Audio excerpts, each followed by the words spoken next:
All right, he owes millions in taxes and incites protests, but Al Sharpton has still paid more than 80 visits to the White House. How does that happen? What does it mean? That's right. Great question, Brian. Carl Horowitz, author of Sharpton, A Demagogue's Rise, is here to explain all that. Good morning to you, Carl. So we're looking at the number of visits here, 82 visits to the White House. When you owe that much money in taxes, what's the access here and why is he granted it? It's remarkable, isn't it? I mean, I came out with a book that literally last week, talk about timing.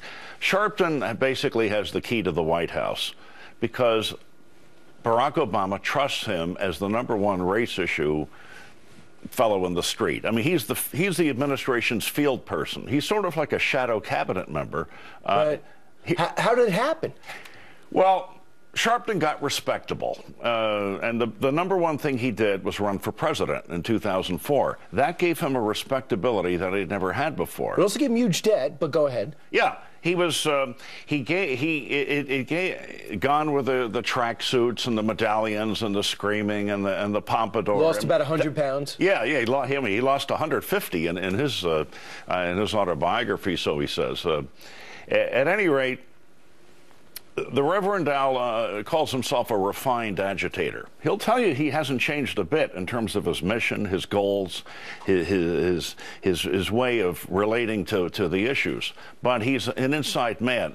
And while he looks less dangerous, he's actually, in fact, more dangerous because of that access. Is the access and his sort of, status with the president in terms of his respectability, has that been the reason that he's been able to evade tax money? I mean, he owes tax money here, and a lot of it. How does he evade that? The Reverend Al has owed roughly somewhere between $2 and $4 million in combined federal and state taxes, personally and through his various organizations, over 5 to 10, maybe 15 years. The books are such a mess. Nobody even knows what he owes. Right.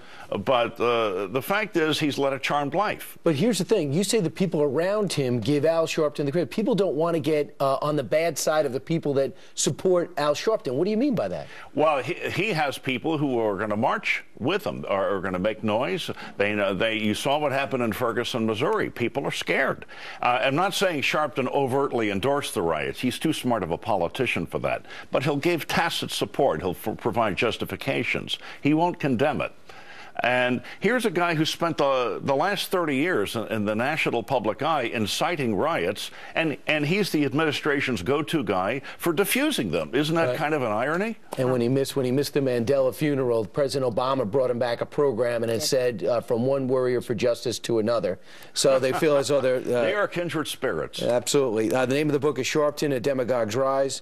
Thanks so much, Carl Horowitz, for coming down. Oh, it's a pleasure and an honor. Okay. What a circle of influence. Thank you. All right, 10 minutes before the bottom of the hour. An allegiance to evil. I'm talking about the brand new bin Laden documents being unveiled from bin Laden's hideout, and wait until you hear what is in them. And ISIS militants gaining ground. Up next, Lieutenant Colonel Tony Shaffer is mapping out exactly where the terrorists are in their next